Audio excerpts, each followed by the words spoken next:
Guys, finally part 3 ವ್ಲಾಗ್ಗೆ ಸ್ವಾಗತ ಗುರು. ಇವಾಗ ನಾವು ಹತ್ತುತ್ತಾ ಇದ್ದೀವಿ ಕೇವ್ಸ್ ಅಂತೀವಿ. ಇದು ಏನಂತಾರಪ್ಪ ಇದಕ್ಕೆ, ಕೋಟೆಗೆ ಹತ್ತುತ್ತಾ ಇದ್ದೀವಿ ಗೈಸ್. ಸಡನ್ನಾಗಿ ಮಾಡ್ತಾ ಬಿಡ್ತದೆ ಒಂದೊಂದು ಸಲ. ಅದೇ ಯಾವಾಗಲೇ ನೋಡಿದ್ವಲ್ಲ ಮ್ಯೂಸಿಯಮ್, ಇದು ಹಿಂಗೆ ಮ್ಯಾಲಕ್ಕೆ ಹೋಗೋದು ಗೈಸ್. ಕೋಟೆ ಸ್ಟಾರ್ಟಿಂಗೆಲ್ಲ ಭಾಷಣ ನೋಡ್ಬೋದು. ಇದು ಎಂಟ್ರೆನ್ಸು ಕೋಟೆ ಒಳಗಡೆ.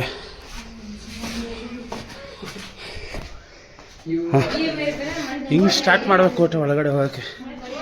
ಅಪ್ಪ ಎಷ್ಟಿಷ್ಟು ಅಗಲ ಅವೆ ನೋಡಿ ಮೆಟ್ಲುಗಳು. ಆಗಿನ ಕಾಲದಲ್ಲಿ ಅದು ಹೆಂಗೆ ಹತ್ತಿದ್ರು ಅಂತ ಗೊತ್ತಾಗುತ್ತೆ. ಜನಗಳೆಲ್ಲ ಅಯ್ಯಪ್ಪ ನಡೆದು ಸುಸ್ತಾಯಿದ್ರು.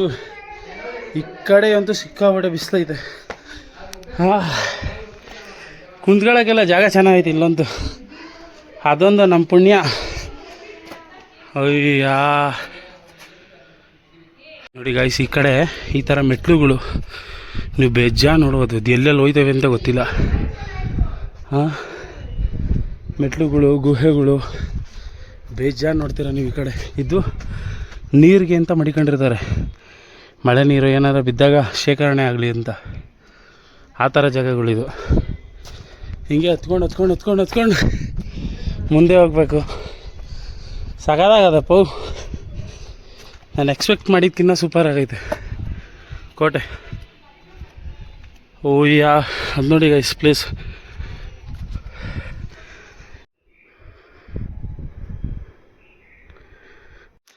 ನಾನೇನಾದರೂ ತಿಂಗಳಲ್ಲಿ 1-2-3 ದಿನ ಈ ಥರ ಕೋಟೆಗಳು ಹತ್ತುತ್ತಾಯಿದ್ರೆ, ತಿಂಗಳು 1-2-3 ಸಲ ಅಷ್ಟೇ ನನ್ನ ಕತೆ. ಅಯ್ಯಪ್ಪ, ಎಷ್ಟು ದೊಡ್ಡ ಬಂಡೆಗಳು ನೋಡಿ ಗಾಯ್ಸ್. ಇಲ್ಲೆಲ್ಲ ಜೇನೆಲ್ಲ ಕಟ್ಟಿದ್ದು, ಅವನ್ನೆಲ್ಲ ಕಿತ್ತಾಕವ್ರು ಇವಾಗ. ಅಲ್ಲೇ ಕಾಣಿಸ್ತವೆ ನಿಮಗೆ ಮಾರ್ಗಗಳು ನೋಡ್ರಿ. ಎಲ್ಲೆಲ್ಲೋ ಬಾಸ್ತು ಪ್ರಭಾವ ಗಾಯ್ಸ್. ಫೀಲ್ ಅಂತೂ ಒಳ್ಳೆ ಡಿವೈನ್ ಫೀಲು. ನಾನು ಒಬ್ಬನೇ ಇರೋದು ಈ ಕಡೆ ಅಂತ. ಇಲ್ಲಿ ನೋಡಿ ಗೈಸ್ ಹೆಂಗೈತೆ. ಈ ಥರ ಇದ್ದಾಗ ಹತ್ಬೇಕು ಅಂದ್ರೆ ನನಗಂತೂ ಸಿಕ್ಕಾಪಟ್ಟೆ ಇಷ್ಟ. ಹಿಂಗೆ ಬಕ್ಕೊಂಡೆಲ್ಲ ಹೋಗೋಕ್ಕಾಗಲ್ಲ ಇವಾಗ. ಎಕ್ಸ್ಪೆಕ್ಟ್ ಮಾಡಬೇಡಿ ನನ್ನಿಂದ. ಇದೊಂದು ಚಿಕ್ಕ ಕೋಟೆ ಗೈಸ್, ಅಷ್ಟೊಂದು ದೊಡ್ಡದಲ್ಲ. ಕೋಟೆ ಚಿಕ್ಕದಿರ್ಬೋದು, ಇವರು ಹರಡಿದ ಸಾಮ್ರಾಜ್ಯ ಸಿಕ್ಕಾಪಟ್ಟೆ ದೊಡ್ಡದು. ಇವಾಗ ಥೈಲ್ಯಾಂಡ್ ಆಗಿರ್ಬೋದು, ಈ ಬಾಲಿ, ಈ ಕಡೆ ಎಲ್ಲ ಹಿಂದೂ ಧರ್ಮನ ಎಲ್ಲಿ ಪೂಜೆ ಮಾಡಿ ಉಳಿಸ್ತಾರಲ್ಲ, ಅಲ್ಲೆಲ್ಲ ಕೀರ್ತಿ ಇವ್ರಿಗೆ ಸಲ್ಲಬೇಕು. ಇವರೇ ಅಲ್ಲಿಗೆಲ್ಲ ಹಚ್ಚಿದ್ದು ನಮ್ಮ ಹಿಂದೂ ಸಂಸ್ಕೃತಿನ. ಹೆಂಗೋಗೋದು? ಹಿಂಗೋಗೋಣ ಇಲ್ಲ ಹಿಂಗೋಗೋಣ ಬನ್ನಿ. ಈ ಕಡೆ ನಡ್ಕೊಂಬರ್ತಾವ್ರೆ ಅಂದರೆ ಹಿಂಗೆ ಹೋಗ್ಬೋದು ಗೈಸ್. ಅವರೇ ಹೇಳ್ತವ್ರೆ ಫಸ್ಟು ಇಲ್ಲಾದ ದೇವಸ್ಥಾನ ಐತಂತೆ, ನೋಡ್ಬಿಟ್ಟು ಆಮೇಲೆ ಈ ಕಡೆ ಹೋಗ್ಬೇಕಂತೆ. ನೋಡಬಿಡೋಣ ಬರ್ರಿ. ಯಾವುದು ದೇವಸ್ಥಾನ? ಓಹೋ, ಈ ದೇವಸ್ಥಾನ ಸಿಂಗಲ್ ಶೇರ್, ಒಂದೇ ಒಂದು ದೇವಸ್ಥಾನ. ಬಾ ಯಾವ ಥರ ಟಾಪಲ್ಲಿ ಐತೆ ಗೊತ್ತಾ ಈ ದೇವಸ್ಥಾನ.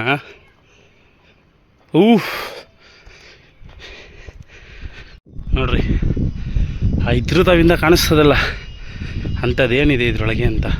ಓಹೋ, ಏನೂ ಇಲ್ವಲ್ಲಪ್ಪ ಇದ್ರೊಳಗೆ. ಬಂದು ಒಂದು ಪ್ರದಕ್ಷಿಣೆ ಆದರೂ ಹಾಕೊಂಡು ಹೋಗೋಣ. ನೋಡ್ರಿ ಗಾಯ್ಸ್, ಇದು ಏನಂತಾರಲ್ಲ ಪಿರಂಗಿ ನೋಡಿ. ಯಾರಣ ಬಂದಾಗ ಇಲ್ಲಿಂದ ಹಿಂಗೆ ಹಚ್ಚಿದ್ರೆ ಇದನ್ನು ಡಮ್ ಅನಿಸ್ಬಿಟ್ಟೋದಿತ್ತು. ಇಲ್ಲಿಂದನೇ ಒಂದೇ ಏಟು ಧ್ವಂಸ ಆಗೋಗ್ಬಿಟ್ಟಿರೋರು ಬರೋರು. ಇಲ್ಲಂತೂ ಸಿಕ್ಕಾಪಟ್ಟೆ ತಣ್ಣ ಗಾಳಿ ಬೀಸೈತೆ. ಬಿಸ್ತಿದ್ರು ತಣ್ಣ ಗಾಳಿ ಬೀಸೈತೆ. ಅದೇ ನಮ್ಮ ಕರ್ನಾಟಕ ಹೇಳ್ಬೇಕು ಅಂದರೆ. ನೀವು ಸುಡೋ ಕೆಂಡ ಇದ್ರೂ ತಣ್ಣ ಗಾಳಿ ಬೀಸ್ತಾ ಇರ್ತದೆ. ಅದೊಂದು ಖುಷಿ. ನೋಡ್ರಿ, ಅಲ್ಲಿ ನಿಂತವ್ರಲ್ಲ, ಮೋಸ್ಟ್ಲಿ ಆ ಜಾಗಕ್ಕೆ ಹೋಗ್ತೀವಿ ಅಂತ ಅನ್ಕೊತೀನಿ ನಾನು ಇವಾಗ. ಇಲ್ಲಿ ದೇವಸ್ಥಾನ ಬೇರೆ ಐತೆ, ಆ ದೇವಸ್ಥಾನಕ್ಕೂ ಹೋಗ್ತಾಯಿದ್ದೀವಿ ಗೈಸ್ ಈಗ ತಿಳ್ಕೊಳ್ಳೋಣ ಬನ್ನಿ, ಯಾರು ಈ ದಕ್ಷಿಣ ಪತೇಶ್ವರ ಅಂದರೆ ಇಮ್ಮಡಿ ಪುಲಕೇಶಿ, ಆತನಿಗೆ ಈ ಬಿರುದು ಯಾವ ರೀತಿ ಬಂತು ಅನ್ನೋದ್ರ ಬಗ್ಗೆ ತಿಳ್ಕೊಳ್ಳೋಣ. ಕ್ರಿಸ್ತಶಕ 543ರಲ್ಲಿ ಪುಲಕೇಶಿ ಈ ಸಾಮ್ರಾಜ್ಯನ ಏನೇನು ನಿರ್ಮಿಸ್ತಾನಲ್ಲ, ತದನಂತರ ಅವನ ಕಾಲಾವಧಿ ಮುಗಿದ ನಂತರ 610ರಲ್ಲಿ ಇಮ್ಮಡಿ ಪುಲಕೇಶಿ ಅಧಿಕಾರನ ಸ್ವೀಕಾರ ಮಾಡ್ತಾನೆ. 647ರವರೆಗೆ ಅವನ ಅಧಿಕಾರನ ಆರಂಭ ಮಾಡ್ತಾನೆ. ಅವನ ಅಧಿಕಾರಾವಧಿಯಲ್ಲಿ ಏನೇನು ಮಾಡ್ದ ಅನ್ನೋದ್ರ ಬಗ್ಗೆ ತಿಳಿಸ್ತೀನಿ. ಉತ್ತರ ಭಾರತದಲ್ಲಿ ಹರ್ಷವರ್ಧನ ಅಂತ ಇರ್ತಾನೆ, ಅವನು ಇಡೀ ಉತ್ತರ ಭಾರತನೇ ತನ್ನ ಆಳ್ವಿಕೆಯಲ್ಲಿ ಇಟ್ಕೊಂಡಿರ್ತಾನೆ. ಅವನ್ನ ಸೋಲಿಸಿದಂಥ ಇಮ್ಮಡಿ ಪುಲಕೇಶಿ ದಕ್ಷಿಣ ಪತೇಶ್ವರ ಅನ್ನೋ ಬಿರುದಾಂಕಿತನಾಗ್ತಾನೆ.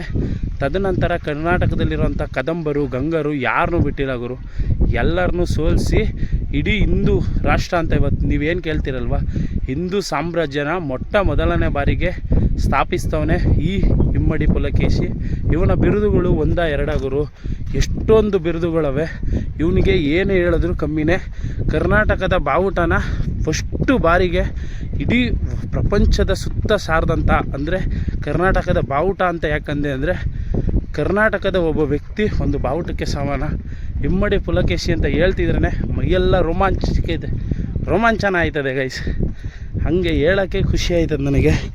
ಅವರು ಸಾಮ್ರಾಜ್ಯದಲ್ಲಿ ಸ್ಥಾಪಿತ ಆಗಿರೋಂಥ ದೇವಸ್ಥಾನಗಳು ಇವು. ಅವರು ಆಳ್ವಿಕೆ ನಡೆಸ್ತಂಥ ಜಾಗದಲ್ಲಿ ಇವತ್ತು ನಾವಿರೋದು ನಮ್ಮ ಪುಣ್ಯ. ಇವಾಗ ಏನಿದ್ರು ಬರೀ ಹತ್ತುತ್ತಾ ಇರ್ಬೇಕು ಅಷ್ಟೇ ಕೆಲಸ. ಇಲ್ಲೋಡ್ರಿ ಮೆಟ್ಲುಗಳು ಈ ಥರ ಕಾಣಿಸ್ತಾ ಇರುತ್ತೆ ನಿಮಗೆ. ಇಲ್ಲಿಂದ ನಿಂತ್ಕೊಂಡು ನೀವು ಬರೀ ಹತ್ತುತ್ತಾ ಇರೋದಷ್ಟೇ ಕೆಲಸ, ಇನ್ನೇನಿಲ್ಲ ನಿಂದು ಮೇಲ್ಗಡೆ ಗಂಟ. ಬಂಡೆಗಳ ಮೇಲೆ ಮೆಟ್ಲು ಮಾಡಿಬಿಟ್ಟವ್ರಲ್ಲಪ್ಪೋ, ಹಿಂಗೆ ಹತ್ತುತ್ತಾ ಇರಬೇಕು. ಇಲ್ಲೊಂದು ಸ್ವಲ್ಪ ಸಿಕ್ಕಾಬಟ್ಟೆ ತಣ್ಣಗಾಯ್ತೈತಿ ಇಲ್ಲಿ, 2 ಬಂಡೆ ಇರೋದ್ರಿಂದ. ಬೆಟ್ಟ ಹತ್ತುತ್ತಾ ಸ್ವಲ್ಪ ಸಮಾನ ಆಗಿರೋ ರೋಡ್ನು ನೋಡ್ಬೋದು ನಾವಿಲ್ಲಿ. ಹತ್ತಬಿಟ್ಟಿದ್ದೀವಿ ಗೈಸ್, ಇನ್ನೇನು ಇಲ್ಲೇ ಇರೋದು, ಸ್ವಲ್ಪ ದೂರ ಅಷ್ಟೇ. ಹಿಂಗೆ ಮುಂದೆ ಮೆಟ್ಲು ಹತ್ಕೊಂಡು ಹೋದರೆ ಸಿಕ್ಬಿಡ್ತದೆ. ಹತ್ಬಿಟ್ಟಿದ್ದೀವಿ ಆಲ್ಮೋಸ್ಟ್. ಇದು ಇನ್ನೊಂದು ರೂಟು, ನಿಮಗೆ ಬಸ್ ಸ್ಟ್ಯಾಂಡ್ಗೆ ಹೋಗೋ ರೂಟ್ ಇದು. ಸ್ಟ್ರೈಟ್ ಹೋಗ್ಬಿಟ್ರೆ ಸೀದಾ ಬಸ್ ಸ್ಟ್ಯಾಂಡ್ಗೆ ಹೋಗ್ಬಿಡ್ತೀರ. ಲಗೇಜ್ ಎತ್ಕೊಂಬಂದು ಹತ್ತಕ್ಕಾಗಲಿಲ್ಲ ಅಂದರೆ ಇಲ್ಲ ಆ ಅಣ್ಣ ಹೇಳಿದ್ರು ಅಂತ ಹೇಳ್ಬಿಟ್ಟೆ. ಇದು ಕೋಟೆ ವ್ಯೂ ಪಾಯಿಂಟ್ ರೂಟು. ಫಸ್ಟ್ ಇಲ್ಲಿಗೆ ಹೋಗ್ಬಿಟ್ಟೆ ಹೋಗೋಣ ಇರಿ, ವ್ಯೂ ಪಾಯಿಂಟ್ ನೋಡ್ಕೊಂಡೆ ಬಂದ್ಬಿಡೋಣ ಹತ್ಬಿಟ್ಟು.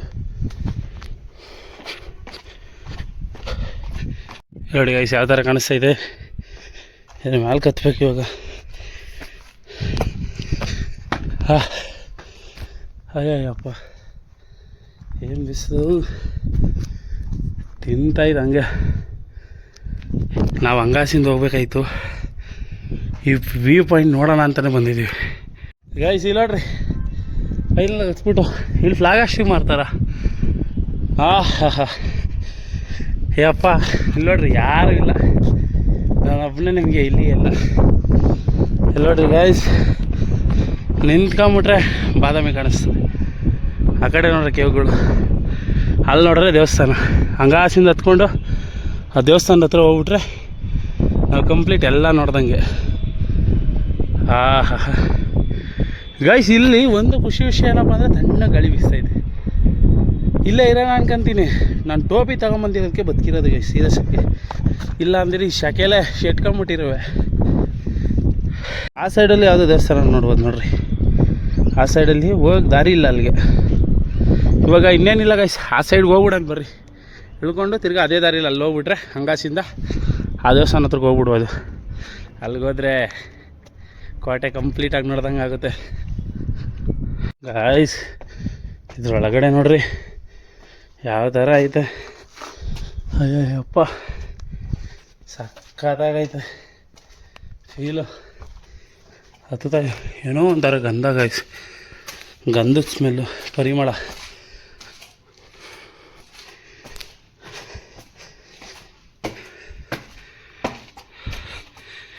ಗಾಯ್ಸ್ ಫೈನಲಿ ಹತ್ಕೊಂಡು ಬಂದೆ ನೋಡ್ರಿ. ಅಲ್ಲಿ ನೋಡ್ಬೋದು ಗೈಸ್ ಮುಸ್ಲಿಮ್ಸ್ ಅವ್ರದ್ದು ದರ್ಗಾ ಐತೆ ಅಲ್ಲಿ. ಇಲ್ಲಿ ನೋಡ್ರಿ ದೇವಸ್ಥಾನ, ಹಳೇ ಕಾಲದ ದೇವಸ್ಥಾನ. ಕ್ರಿಸ್ತಶಕ 630 ಕಟ್ಟಿರೋ ದೇವಸ್ಥಾನ ಇದು.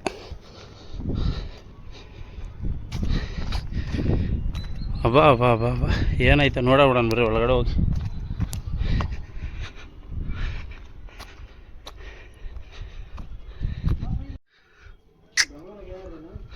ಮಾಗಡಿ ರೋಡ್. ಹಾಂ ಗೈಸ್ ಇಲ್ಲಿ ನೋಡ್ರಿ, ಇದ್ರೊಳಗೂ ಅಷ್ಟೇ ಏನಿಲ್ಲ ಗೈಸ್, ಪೂಜೆ ಏನು ಮಾಡಲ್ಲ ಇಲ್ಲಿ, ಸುಮ್ಮನೆ ಬರೋದು ಈಗ ನೋಡ್ಕೊಂಡು ಹೋಗೋದಷ್ಟೇ ಕೆಲಸ. ಅಂದರೆ ಕೆಲವೊಂದು ಒಡವಾಕ್ಬಿಟ್ಟಿರ್ತಾರಲ್ಲಣ್ಣ, ನಿಧಿ ಇಟ್ಟಿರ್ತಾರೆ ಅದಂಗೆ ಈ ಗೈಸ್ ನೋಡಿದ್ರಲ್ಲ, ಇದಾಗಿತ್ತು ಕಂಪ್ಲೀಟ್ ಬಾದಾಮಿ. ಈ ವಿಡಿಯೋ ನೋಡಿ ಸಿಕ್ಕಾಪಟ್ಟೆ ಖುಷಿ ಪಟ್ಟಿರ್ತೀರಾ ಅಂತ ಅನ್ಕೊತೀನಿ ಅಂತ ಹೇಳ್ತಾ ಸಿಗೋಣ ಮುಂದೊಂದು ಇಂಟ್ರೆಸ್ಟಿಂಗ್ ವಿಡಿಯೋ ಜೊತೆಗೆ. ಓಕೆ ಫ್ರೆಂಡ್ಸ್, ಬಾಯ್.